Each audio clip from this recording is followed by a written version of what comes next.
கதை கேளு சங்கீத கதை கேளு. போலாமா இன்னைக்கு கதைக்கு?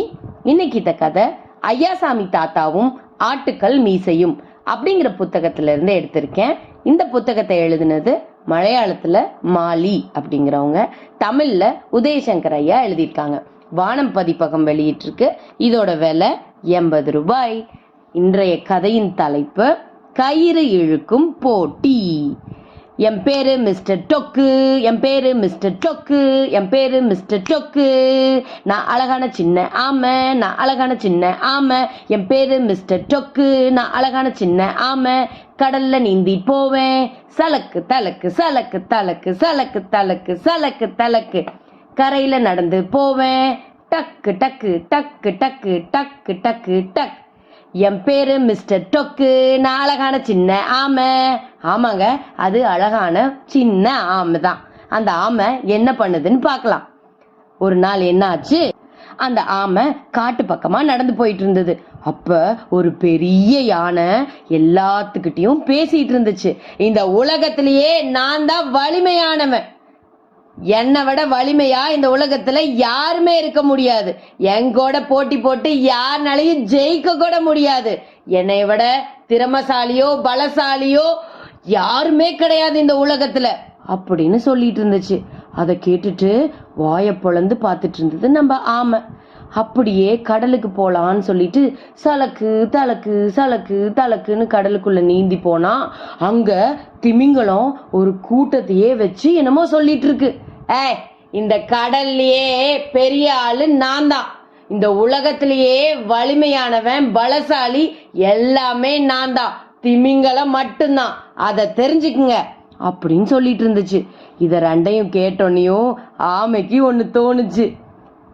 ஏன் நம்ம யானைக்கும் திமிங்கலத்துக்கும் சண்டை மூட்டி குட்டு வேடிக்கை பார்த்து ஜாலியா என்ஜாய் பண்ணக்கூடாது அப்படின்னு.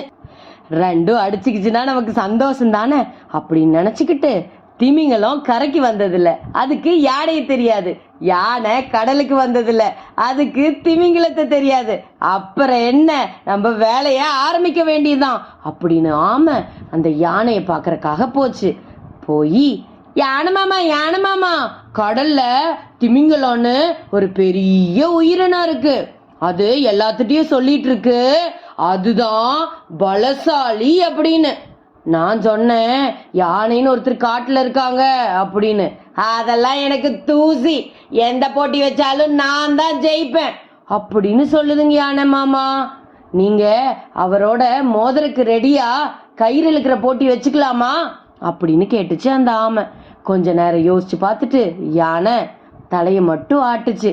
அதே சம்மதத்துக்கு அறிகுறின்னு சொல்லிட்டு உடனே கடலை நோக்கி போச்சு நம்மளோட ஆமை. கடலை நீந்தி போய் திமிங்கலத்தை பாக்குறதுக்கு போச்சு. திமிங்கலத்தை கிட்ட போய், திமிங்கலண்ண உங்களுக்கு ஒண்ணு தெரியுமா, கரையில யானைன்னு ஒரு பெரிய விலங்கு இருக்கு, இந்த உலகத்திலேயே பலசாலி அந்த யானை தானம்மா, உங்களால அந்த யானைய ஜெயிக்கவே முடியாதுன்னு வேற சொல்லுது, உங்களை ஈஸியா தோக்கடிச்சிருவேன் வேற சொல்லுது. வேணா கயிறு இழுக்கிற போட்டி வச்சுக்கலாமா, யார் ஜெயிப்பாங்கன்னு பாக்கலாமா அப்படின்னு உங்ககிட்ட சவால் விட சொல்லி இருக்கு. நீங்க ரெடியா போட்டிக்கு அப்படின்னு மெதுவா கேட்டுச்சு நம்மளோட ஆமை. இத கேட்டுட்டு திமிங்கலத்துக்கு அப்படியே கோவம் பயங்கரமா ஏறிடுச்சு. உடனே நான் ரெடி போட்டிக்கு அப்படின்னு சொல்லிருச்சு. அதுக்கப்புறம் என்ன, ஆமை அதோட வேலைய பார்க்க ஆரம்பிச்சது. யானைக்கு கோபம் தலைக்கு ஏறிடுச்சு. அதுக்கப்புறம் யானை சொல்லுது போட்டி கரையில தான் நடத்தணும் அப்படின்னு.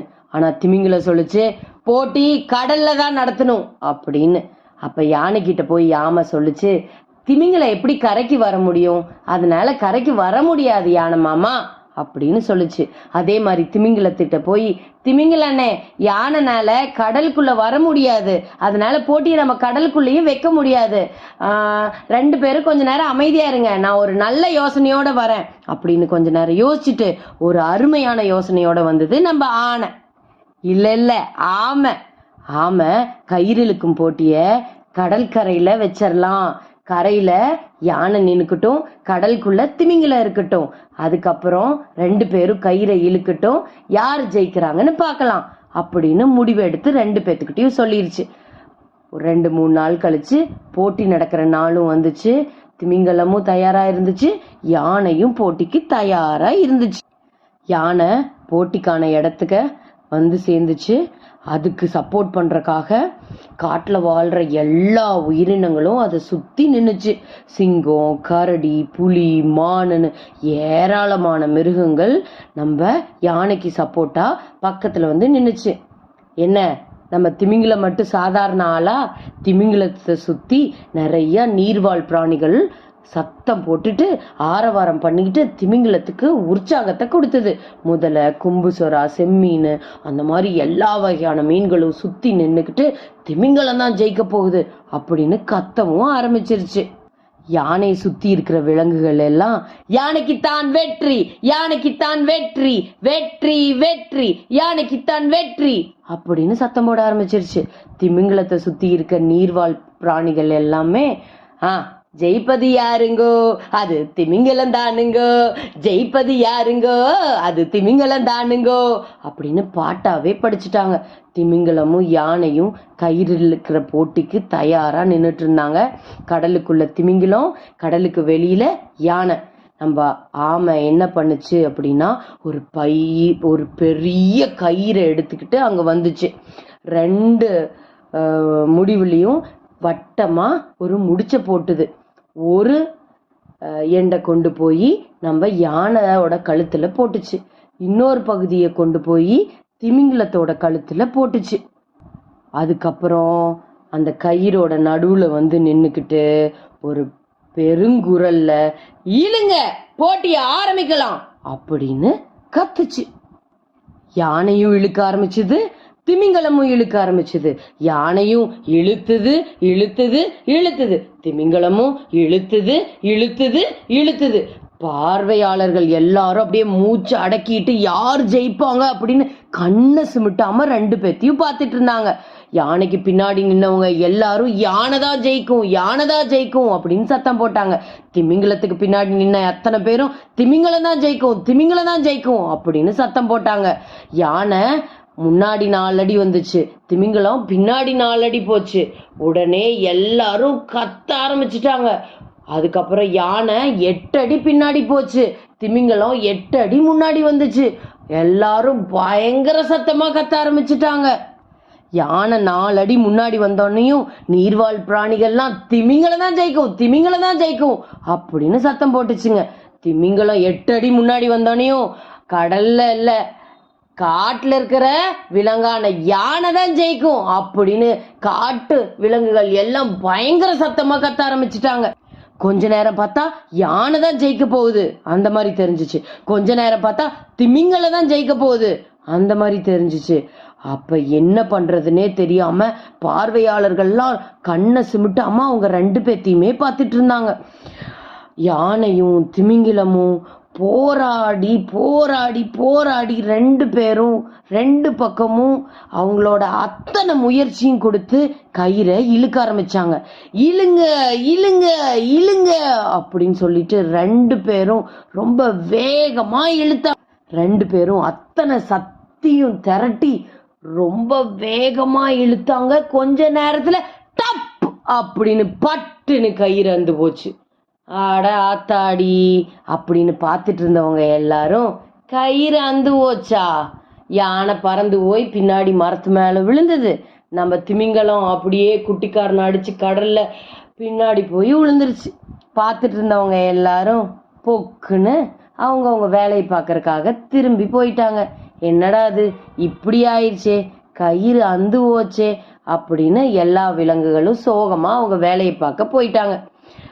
ஆமைக்கு என்ன பண்றதுன்னே தெரியல. சரின்னு விட்டுட்டு யானை பார்க்கறதுக்காக போகுது. யானை மாமா, யானை மாமா, திமிங்கலத்துக்கு இன்னொரு தடவை போட்டி போடணுமாமா, இந்த தடவை கயிறு அந்து போச்சுல்ல, இல்லைன்னா அதுதான் கண்டிப்பா ஜெயிச்சிருக்குமா, நீங்க பயந்து ஓடிட்டீங்கன்னு எல்லாத்துட்டையும் சொல்லிட்டு இருக்கு. கண்டிப்பா இந்த தடவை நம்ம போட்டி போடுறோம், நீங்க ஜெயிக்கிறீங்க, என்ன ஆன மாமா, போட்டிக்கு தயார் தானே அப்படின்னு போய் கேட்டது. உடனே யானை எதுவுமே பேசாம தலையை குனிஞ்சிட்டு அது பாட்டுக்கு நடந்து போயிருச்சு. சரி நம்ம திமிங்கலத்தை பார்க்க போலான்னு யாமை வேகமா திமிங்கலத்தை பார்க்க கடலுக்கு போச்சு. கடலுக்கு போய், திமிங்கல உங்களுக்கு தெரியுமா, யானை அதுதான் ஜெயிச்சதுன்னு காடு ஃபுல்லா சொல்லிட்டு தெரியுது. அது எப்படி ஜெயிக்க முடியும்? நீங்க தானே பலசாலி, நீங்க தானே ஜெயிக்கணும். நாம இன்னொரு தடவை போட்டி வைக்கிறோம், நீங்க இழுக்கிறீங்க, நீங்க தான் ஜெயிக்கிறீங்க. அது இல்லாம யானை உங்களை முட்டாளுன்னு சொல்லுது. அதெல்லாம் நம்மளால ஏத்துக்க முடியாது. நம்ம திருப்பி கயிறு இழுக்கும் போட்டி வைக்கிறோம். என்ன ஓகே தானே திமிங்கல அப்படின்னு கேட்டதுக்கு திமிங்கலமும் எதுவுமே பேசாம கம்முன்னு நீந்தி போயிடுச்சு. என்னப்பா அது, யானையும் கம்முன்னு போயிருச்சு, திமிங்கலமும் நீந்தி போயிருச்சு அப்படின்னு டொக்கு பேந்த பேந்த முழிச்சுக்கிட்டு நின்னுதான். இதோட கதை முடிஞ்சுதான்.